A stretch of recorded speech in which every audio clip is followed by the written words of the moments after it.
सुरियलिझम हा प्रथम महायुद्धानंतर उदयास आलेला एक प्रभावशाली कला चळवळ आहे. हा अवचेतन मनातील विचार आणि स्वप्नासारख्या अकल्पनीय दृश्यांना व्यक्त करण्याचा प्रयत्न करतो.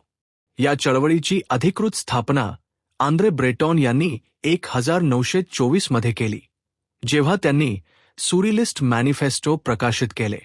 सुरियलिस्ट कलाकारांनी वास्तवाला आव्हान देण्यासाठी अनपेक्षित आणि विचित्र रचनांची निर्मिती केली. सुरियलिझमचे मुख्य वैशिष्ट्ये. परिभाषा. सुरियलिझम एक सांस्कृतिक चळवळ आहे जी अवचेतन विचारांचा शोध घेत ती वास्तविकतेच्या पलीकडे जाणारे अस्वाभाविक आणि स्वप्नासारखे दृश्य दर्शवते. संस्थापक.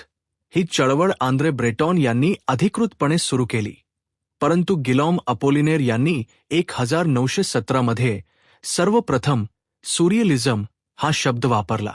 तंत्रे. सुरियलिस्ट कलाकारांनी ऑटोमॅटिझम, फ्रोटाज आणि कोलाज यासारखी तंत्रे वापरली, ज्यामुळे अवचेतन प्रेरित, स्पॉन्टेनियस आणि विचार प्रवृत्त करणारी कला निर्माण झाली. प्रभाव. या चळवळीवर मनोविश्लेषण, विशेषतः सिग्मंड फ्रॉइड आणि डाडा आंदोलनाचा प्रभाव पडला.